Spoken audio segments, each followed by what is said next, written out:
Salut les amis, j'espère que vous allez bien. Bienvenue dans cette dernière partie de notre interview avec Alexandre Réard. Donc on a fait 1h30 avec lui, vous êtes dans la dernière demi-heure ici.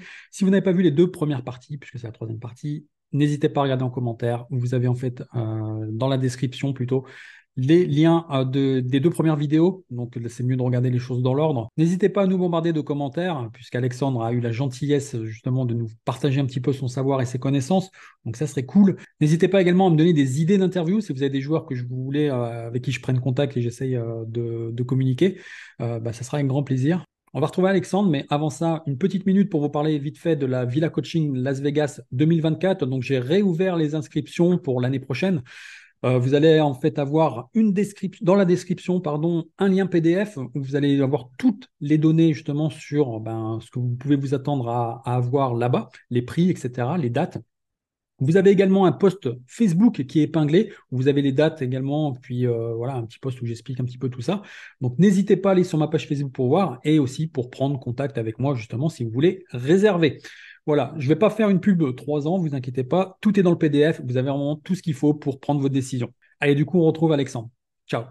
Ça représente quoi dans la semaine ton temps de travail au poker? Que ce soit in-game et en travaillant ton jeu? Franchement, j'ai envie de te dire que ça peut être genre. Ça dépend ce que tu appelles, encore une fois, joueur de poker, parce que ça peut être 10 heures comme ça peut être 30 minutes, quoi. Je m'explique. Si j'échange beaucoup avec des copains sur des mains, etc., ou sur tel ou tel sujet de poker, je vais aussi faire du sport, je vais faire du mental, je vais faire tout ça. Donc ça, tu vois, le sport et le mental, par exemple, typiquement, bah, c'est pas du poker. Pourtant, c'est dans ma préparation de poker, tu vois. Donc, ma vie aujourd'hui, euh, en grande partie, elle va être axée autour du poker. Mais je vais faire plein de choses pour le poker, mais qui vont pas être forcément du poker. Voilà. Ça, c'est la première chose. Après, pour l'aspect technique même, déjà en session, je sais pas, quand je suis hors live, on va dire, online, je vais faire 4 sessions par semaine à peu près online. Euh, et je vais travailler techniquement pur, allez, on va dire en moyenne 1 heure par jour si tu veux, quoi. Donc c'est quand même pas énorme, tu vois. Mais par contre, c'est ce que je dis, j'ai toujours travaillé comme ça dans ma vie, même à l'époque quand j'étais à l'école ou quoi. J'ai jamais travaillé beaucoup, mais j'ai toujours travaillé tout le temps. Tu vois, genre, voilà, je travaillais un petit peu tout le temps, régulièrement, j'ai la chance de pouvoir mettre en application ce que j'apprends rapidement et dans les bonnes conditions. Je pense que c'est un de mes plus gros, une de mes plus grosses compétences, quoi. Non, mais ça, c'est important ce que tu dis parce que tu vois, il y a souvent des gens qui vont mettre la notion de temps de travail, qui est hyper important. Moi, je pense que la plus grosse notion à avoir, c'est de travailler efficacement. Voilà, Tu exactement. vois, il y a beaucoup de gens en fait qui travaillent de manière, qui travaillent beaucoup, qui font des heures et des heures, mais qui passent d'un sujet à un autre rapidement, etc. Le cerveau, il a besoin de répétition pour vraiment mémoriser, pour encoder les choses correctement, pour avoir une bonne rétention. Et les gens qui travaillent 10 heures, enfin qui vont peut-être pas dans la journée, mais qui vont travailler 3 heures dans la journée, toi une, si tu fais en fait suffisamment de répétitions, que tu travailles efficacement, tu vas avoir plus de résultats que quelqu'un qui travaille 3 heures bêtement. Ça a été prouvé hein, même scientifiquement que genre le fait de travailler la veille en fait pour un contrôle typiquement, ça marche pas. Et quand ça marche, parce qu'il y en a qui vont avoir des résultats bien évidemment, ils vont oublier beaucoup plus rapidement les choses qu'ils ont apprises. Genre je sais pas 4 5 jours après, ils les auront oubliées. Là où la personne qui aura travaillé un peu plus régulièrement, plus longtemps depuis un peu avant, pour avoir les mêmes résultats et s'en souviendra encore derrière, ce qui aura un bien finalement d'un côté bénéfique supérieur. C'est la courbe de l'oubli, en fait.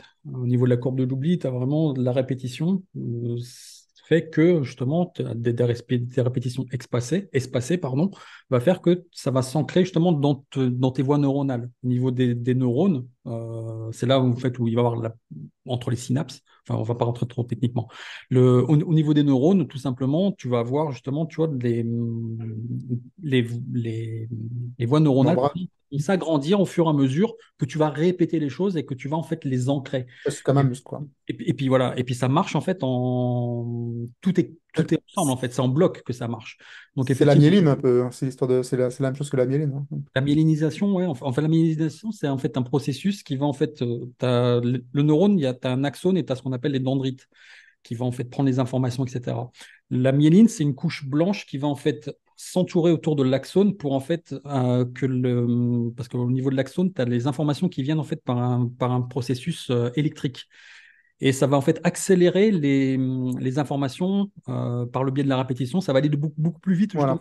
pour en fait envoyer justement tout ce qui est neurotransmetteurs entre les synapses, hein, tu vois, puis qui va en fait donner les informations dans la dendrite et qui vont se connecter entre eux en fait, les neurones entre eux. Et la myélinisation, effectivement, tu vois, quand on parle de mauvaises habitudes, etc.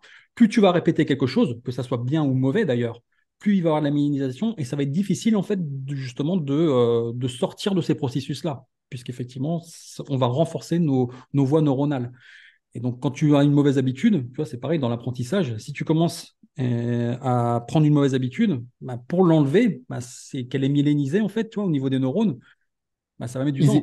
Ils sont en train d'expliquer, juste, enfin, je sais pas combien, ça fait combien de temps exactement qu'on sait ça, mais que justement, tout ce qui était génie, ça venait surtout de la myélinisation et qu'il y avait pas, c'était pas inné, quoi. Il y avait pas réellement de, que le génie n'était pas inné et que c'était plutôt la répétition des faits et gestes qui augmentait la myélinisation et qui permettait justement ces différences chez les gens, quoi. C'est toute cette répétition qui fait que, et donc les joueurs et tu vois, c'est un peu moi ce que je dis souvent à mes élèves, en fait, dans mes processus justement de formation, tu vois, je mets en avant cette courbe de l'oubli et j'ai en fait des phases de révision avec eux pour qu'on continue à voir les choses et qui sont C'est bien ça. espacées pour Mm. continuer en fait à mémoriser. Et plutôt que faire justement, tu vois, c'est un peu justement le problème des masterclass, etc. La plupart des gens n'ont pas comment dire, j'arrive pas à trouver le mot. Euh, Ils n'ont pas forcément en fait j'arrive pas à trouver le mot. Connaissance sur le... Non, non, non, non. L'envie en fait, tu vois, il y a une vidéo, ils vont regarder la vidéo, mais ils vont pas avoir envie de la réviser cette vidéo ou de faire une Ah ouais, prise. d'accord. Tu vois, moi, par exemple, quand j'apprends quelque chose, je regarde une vidéo, tout de suite, je mets beaucoup de temps à regarder la vidéo parce que je me fais une mind map. Donc, je me crée une mind map et tu vois, je commence à voir. Et je sais que le lendemain, déjà, dès le lendemain, je vais relire ma mind map. C'est-à-dire que j'ai déjà une première répétition dès le lendemain. Et derrière, Ouais. 3 jours après, je vais regarder en fait encore le truc, je vais regarder ma mind map. C'est rapide au final, tu vois, ça prend pas beaucoup de temps. J'ai pas besoin de me retaper toute la vidéo. Ouais, Mais bien ça sûr, prend du temps de la faire, cette mind map, mine de rien, tout tu à vois. fait. Mais je travaille efficacement. Et derrière, bah, je me la répète une semaine après, 30 jours après. Et tu vois, je respecte en fait cette fameuse courbe de l'oubli. Et ça me permet justement d'ancrer et d'avoir une bonne mémorisation des éléments. Et j'apprends de manière beaucoup plus efficace en fait comme ça, quoi. Mais ça demande du travail. Et c'est pareil, tu vois, j'ai aussi en fait j'ai des logiciels. Je sais pas si tu connais Obsidian. Ça te Non, parle? ça me parle pas. Obsidian, c'est pareil, tu vois, c'est un logiciel de prise de notes. C'est ce qu'on appelle un peu le second cerveau, où en fait tu peux mettre une multitude de notes et tu vois, c'est qui sont reliées entre elles par des comment ça s'appelle? Par des mots, par des mots-clés, par des hashtags, tu vois, tu peux relier des choses. Donc il y a des fois, en fait, tu vois, tu peux relier des concepts de poker ensemble, etc. Tu commences à lire un truc et puis ça peut t'emmener en fait sur une autre fiche et tu vas regarder une autre fiche et tu vois, puis tu peux Ouais, c'est lire. intéressant de ouf, hein. Mm. Et quand je te parle en fait, tu vois, de ça, justement, des concepts comme l'analyse transactionnelle, bah, c'est parce que c'est pas quelque chose auquel j'ai pensé directement. C'est juste que j'ai en fait mis, tu vois, des choses en relation dans mon Obsidian et que je me dis, tiens, bah, l'analyse transactionnelle, bah, je peux en faire quelque chose au poker, quoi. Tu vois, ça peut me servir à Clairement. quelque chose. Là, je Ouais, fais clairement. une vidéo la dernière fois sur YouTube sur la sérendipité. La sérendipité, tu vois, c'est la capacité à trouver quelque chose un peu par hasard et pouvoir en fait en extraire de la valeur et que ça change un petit peu la donne. Tu vois, et l'utiliser. Ça, c'est pareil, c'est un concept que j'avais lu dans un bouquin, puis je sais pas comment je suis retombé dessus. Je me dis, putain, mais ça, même au poker, tu vois, c'est vrai qu'on n'est Bien pas. sûr, bien sûr. Et c'est ce qui est super intéressant parce qu'en fait, qu'est-ce qui va faire la différence? Moi, je pense c'est que quand on apprend tout ce qui est GTO ou poker pur et dur, etc., déjà, on apprend des choses genre que tout le monde va apprendre. Donc déjà, on va rentrer dans un moule. Donc pour être le meilleur, c'est compliqué de faire... Enfin, si tu fais exactement ce que font les gens, c'est compliqué d'être le meilleur. Il y en a toujours un qui va travailler plus que toi, il y en a toujours un qui va comprendre plus que toi, il y en a toujours un qui mathématiquement va être meilleur que toi ou qui va retenir plus que toi, etc., etc. Donc si on fait comme tout le monde, on sera dans un moule, ok. Mais le fait de justement avoir ton logiciel ou ces trucs de la vie qui vont te permettre de les ramener au poker, tu vois, genre, ça te permet d'avoir des idées et ça te permet d'avoir de la créativité, un axe de travail différent. Et en faisant ça, en fait, tu peux avoir toujours une longueur d'avance sur les gens et essayer mais par contre, essayer de le travailler, euh, de travailler ce concept. C'est-à-dire que c'est un peu la différence, être, oui, créatif, ok, mais mais pas forcément genre Mais c'est pas non plus de l'instinct. Enfin, si, c'est de l'instinct, mais comment dire? C'est de la créativité. Enfin, créative et ça n'empêche pas le fait d'avoir travaillé, en fait. C'est ça que Bien je veux sûr. comprendre. Tu vois? C'est pas, on n'est pas en mode, ouais, on est créatif, on invente, là, on invente. Non, on n'invente rien du tout. On a pensé à un concept, on est créatif par rapport à ce concept-là, on travaille ce concept-là, et ensuite, on est le premier à le mettre en place autour des tables. Et du coup, on a déjà un temps d'avance sur les gens, tu vois. C'est comme ça qu'il faudrait réussir à avoir le poker. Moi, c'est ma façon idéaliste de voir le poker, on va dire. Et, de pouvoir faire ça, donc c'est du boulot, mais ça demande aussi une curiosité sur plein d'autres secteurs, en fait, et de la vie, et d'autres sports, et de façon de penser, etc., etc., et de ramener ça au poker, toujours pareil. Et donc, moi, je pense que c'est une très bonne chose, ce que tu dis. Ouais, ouais, non, mais moi, c'est vrai que j'ai toujours eu cette approche-là, justement, tu vois, à essayer de plutôt.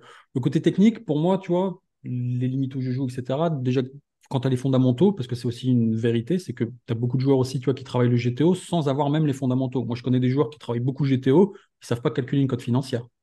Les Mm. combos, ils savent pas les calculer. Tu vois, c'est des trucs simples en fait pourtant. C'est des Ouais, choses en carrément. fait, tu vois. Mais ils travaillent à fond le GTO, mais ils savent pas en fait utiliser ça, quoi. Et pour moi, tu vois, pour avoir quand même des décisions qui sont quand même orientées mathématiques, parce que tu vois, à un moment donné, la cote financière, c'est à mon sens quand même important de savoir la calculer, quoi. Surtout quand tu es professionnel.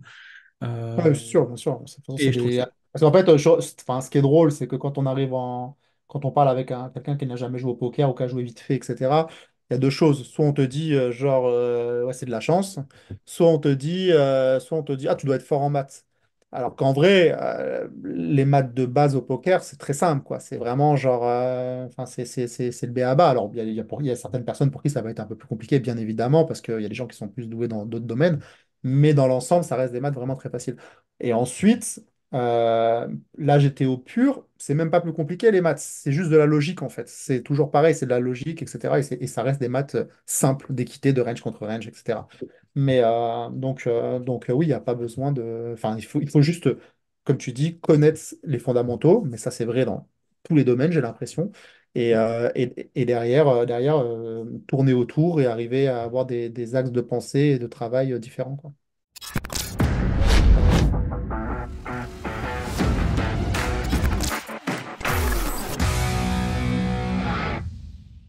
Qu'est-ce que tu conseillerais, toi, justement, pour les jeunes joueurs qui sont aspirants à devenir professionnels? Qu'est-ce que ça serait quoi tes principaux conseils?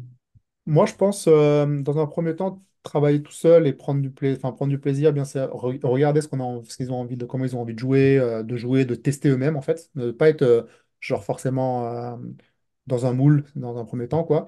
Et ensuite, par contre, je pense que c'est cool de s'encadrer. Je pense que c'est important d'avoir quand même un coach, enfin, pas forcément un coach, mais d'avoir de s'entourer, en tout cas, quoi. De s'entourer, d'avoir divers points de vue d'avoir leur propre style de jeu aussi quand même. Ça, c'est peut-être pas donné à tout le monde, mais c'est intéressant d'essayer de travailler là-dessus. Et d'être patient, ce que tu disais tout à l'heure, c'est le cas, quoi. De pas penser non plus que bah, forcément, tout de suite, on va gagner tant, enfin, on va réussir à gagner tant ou pas. Euh, mais puis de travailler régulièrement, quoi. Voilà, je pense que c'est pas, c'est ça aussi, ça me paraît être primordial. Parler de style de jeu, en fait, comment tu l'as développé le tien? Comment je l'ai développé, le mien? Comment tu le considères déjà, en fait? C'est quoi est-ce que tu as un style de jeu en particulier, en fait, ou comment Je tu le pense pas définis? avoir un.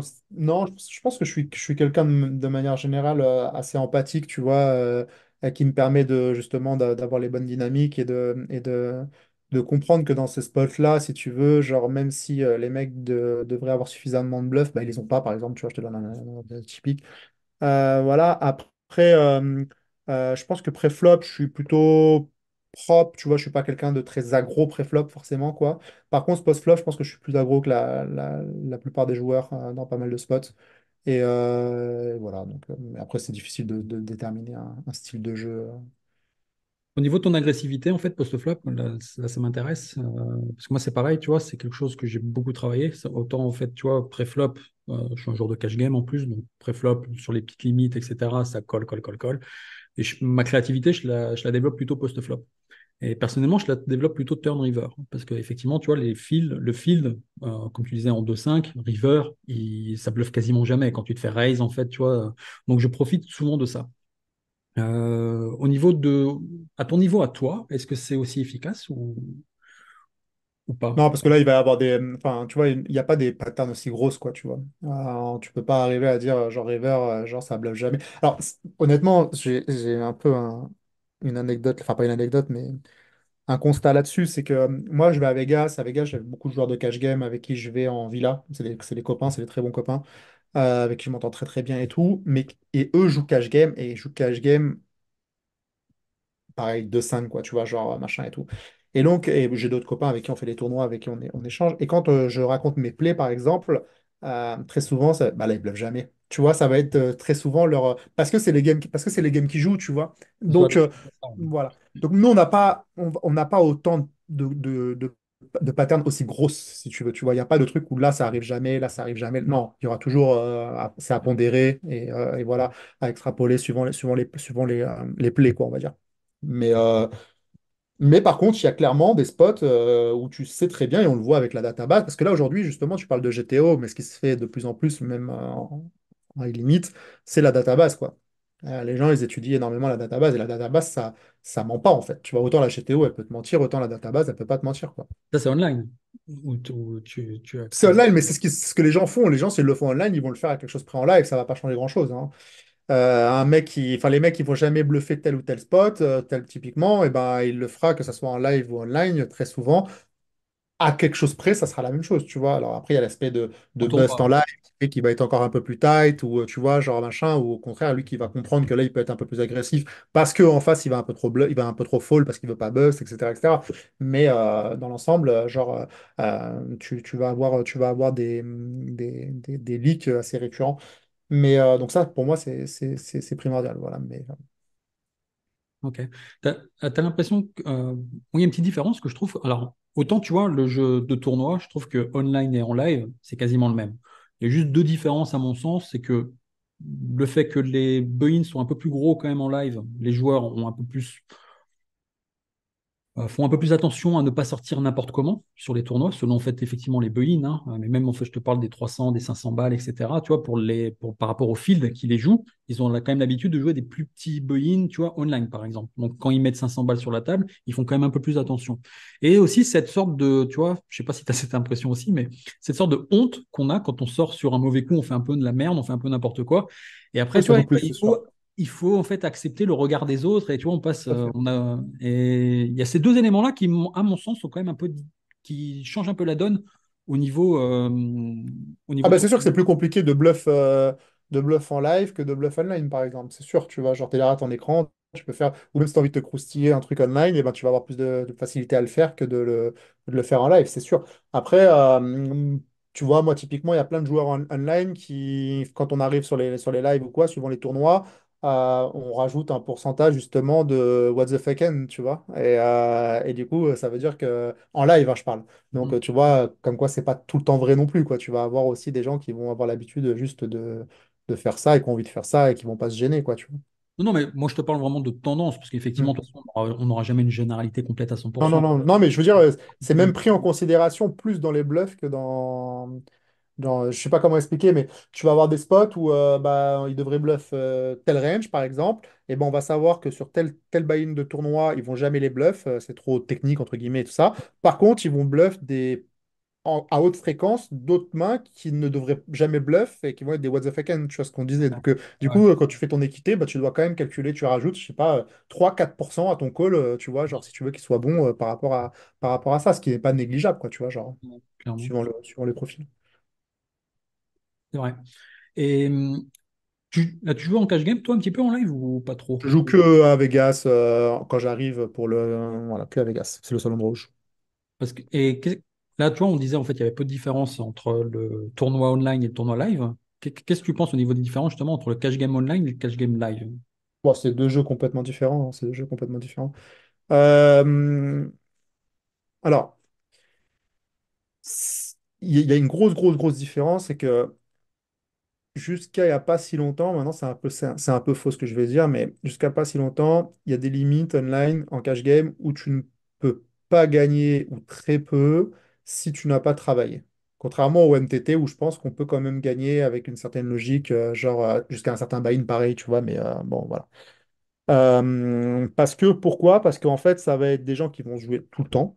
Ça va être sans dip. Donc, tous les spots sont récurrents. Donc, les gens ont beaucoup plus de facilité à apprendre ces spots-là et à moins faire d'erreurs. Parce qu'en MTT, quand tu as As-Dame 30 blindes, telle position à tel moment du tournoi, l'ICM, pas l'ICM, machin, etc., c'est déjà complètement différent. Quand tu as Mhm. As-Dame en cut-off sur 100 BB dip, bah, les gens vont savoir le jouer. Voilà, sur certaines limites et tout. Après, tu fais des variations. Bon. Maintenant, c'est un peu plus faux parce que aujourd'hui, il y a énormément de gens qui vont, encore une fois, surtout en cash game, c'est là où ça devient intéressant, utiliser la database justement. Euh, et du coup, ils vont changer un peu des grilles, mais ils maîtriseront quand même la GTO dans l'ensemble. C'est-à-dire qu'ils vont exploiter ce que les gens ont l'habitude de faire par rapport à, à la GTO aussi, quoi. Donc, typiquement, même sur les boîtes pairées, moi, par exemple, j'ai énormément d'adaptations en live sur les boîtes pairées. Genre, je sais ce que fait la GTO, mais je sais aussi comment l'humain, genre, en très grande fréquence, va jouer ce type de board. C'est-à-dire qu'il va essayer de les jouer de manière GTO, mais il va les jouer, dans mes limites, je parle, hein, mais il va les jouer d'une manière qui leur facilite et qui leur plaise, en fait, si tu veux, tu vois. Donc, ce qui fait que je me retrouve des fois à value des mains et à pouvoir bluff d'autres mains très facilement parce que j'ai remarqué que vraiment, c'est des spots que je maîtrise très, très bien, typiquement. Bon, et contrairement au genre, donc là, donc on parle de cash game online c'est de la 1-2, NL200, ok, bon voilà, je te prends un truc. Et si on revient par exemple à ton tournoi, à ton cash game à 2-5, ce que tu m'as dit de 5-10, tu jouais 5-10 et 2-5, bon 5-10 c'est peut-être, ça commence à être un peu différent, je pense. Ça dépend des endroits où tu joues en vrai. Non, Moi, on mais parle à Vegas, typiquement. là, c'est plus de 5 en ce moment, hein. Voilà. Donc 1-3, 2-5. En fait, genre, bah, encore une fois, comme tu l'as dit, c'est du multi-way partout, en fait. Tu vois, il va y avoir énormément de plays en multi-way. Donc déjà, la théorie, déjà, tu la mets de côté de ouf, parce que les gens qui maîtrisent le multi-way, il y en a presque pas, quoi. Il y en a très peu, quoi. Tu vois, du 3-way, mais ok, mais du 4-way, il n'y en a pas, je pense. Et du coup, bah, tu as tout cet aspect, genre, expérience et instinct qui devient super important parce que tu vas pouvoir faire des plays qui vont être, genre, théoriquement complètement aberrants, avec des ranges qui sont aberrantes, mais c'est les plays qui font gagner le plus d'argent, en fait, tu vois. Genre, c'est ça qui est intéressant aussi, ça te fait réfléchir tout le temps, tout le temps, tout le temps.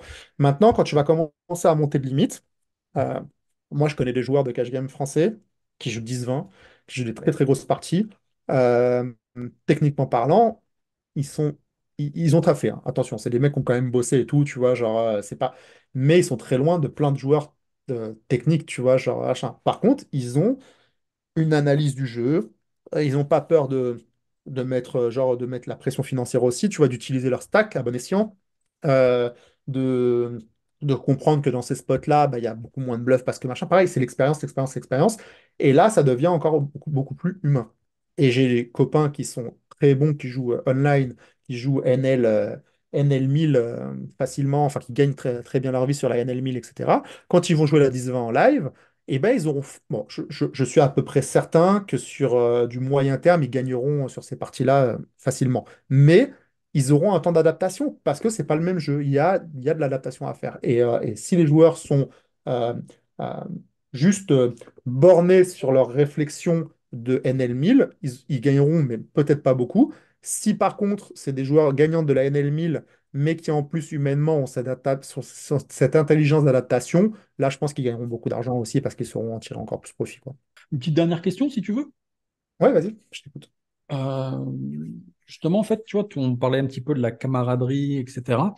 Euh, Comment tu la vis, toi, en fait, entre les joueurs professionnels sur le circuit? Est-ce que tu as l'impression vraiment que sur le poker francophone, au niveau des joueurs professionnels, il y a une vraie camaraderie ou Alors, moi, je pense que je fais partie un peu, je fais partie un peu de la génération qui a connu la transition entre les deux, si tu veux. Il y a eu le côté où quand j'étais genre 2010-2013, j'étais pas pro, tu vois, je jouais dans les cercles, je voyais les joueurs venir. Il y avait beaucoup de joueurs online qui avaient un gros, une grosse, comment dire,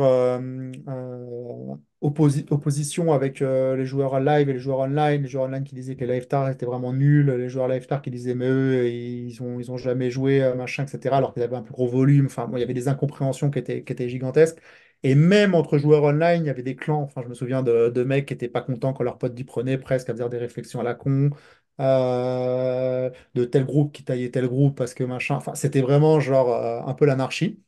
Et, euh, et aujourd'hui, je trouve que c'est plus du tout la même chose, quoi. Genre, en tout cas, dans mon cercle de jeux, j'ai la chance de connaître beaucoup de groupes différents, parce que bah, voilà, c'est comme ça, quoi. J'entends rarement des gens malveillants. Il y en a, enfin, c'est pas de la malveillance, il y a des réflexions qui sont faites, bien évidemment. Il y a un peu de jalousie, bien évidemment, tu vois. Mais ça, c'est humain, c'est pas que dans le poker, voilà, c'est comme ça. Mais aujourd'hui, la plupart des groupes s'apprécient. La plupart des gens ont compris qu'ils pouvaient tirer de tel ou tel joueur, même si ce joueur-là était peut-être un peu moins fort que l'autre. Et les gens s'écoutent. Et franchement, enfin, vraiment, je trouve que le joueur français, le poker français là-dessus a énormément évolué et dans le bon sens. Et nous, quand on va à Vegas, d'ailleurs, enfin, j'ai l'impression que les gens sont contents pour la plupart. Enfin, voilà, on se mélange, on discute. Et avant, c'était vrai presque que à Vegas, parce que c'est un peu particulier Vegas quand même. Mais aujourd'hui, enfin, c'est le cas, j'ai l'impression, de partout, quoi, vraiment. Et surtout, les jeunes qui arrivent très souvent, euh, euh, ils ont, même les jeunes qui jouent online, qui ont l'habitude de gagner online, etc., quand ils voient des joueurs live gagner, qui jouent que en live, qui font des trucs genre incompréhensibles à leurs yeux, tu vois, et qui avant auraient pu dire, mais lui c'est un fiche ou j'en sais rien, tu vois, et ben ils ont toujours maintenant ce côté un peu euh, genre, pourquoi il fait ça? Ça marche, c'est ouf et tout, mais genre, tu vois, le truc de c'est ouf, c'est pas le truc de c'est un fiche, c'est waouh, franchement, respect et tout, putain, incroyable et tout ça, machin. Et voilà, donc non, je trouve que c'est vraiment genre, ça a vraiment bien changé dans le bon sens là-dessus. Ça a bien évolué, hein. Ouais, je suis assez d'accord avec toi. Ok, bah écoute Alexandre, en tout cas merci de nous avoir accordé autant de temps. Bah, Euh, avec plaisir, c'était sympa. voilà, moi j'ai bien aimé discuter avec toi et effectivement, après ça m'étonne pas, hein, il y a plein de choses où voilà, tout ce que tu me dis, j'adhère forcément, parce que j'ai l'impression qu'on a la même vision sur pas mal de choses. Je te souhaite en tout cas une bonne continuation. Ça a donné quoi justement alors ton road trip là, parce que tu me disais que tu étais parti un mois et demi. Qu'est-ce que ça a donné?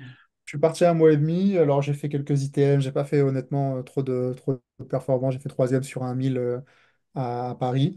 Voilà, mais j'étais content de ce que j'ai fait dans l'ensemble, donc tant mieux. Et puis maintenant, je vais à Vegas en décembre. Donc, on a... Tu pars combien de temps? Je pars du 30 novembre au 21 décembre. Donc, D'accord. une bonne vingtaine de jours, quoi. Et ton prochain Vegas après pendant les WSOP, tu as déjà tes dates? Tu sais quand tu seras à Vegas au mois de juin? Bah, ça va être à peu près pareil, fin mai jusqu'au mi-juillet, quoi, quelque chose comme ça. Ok.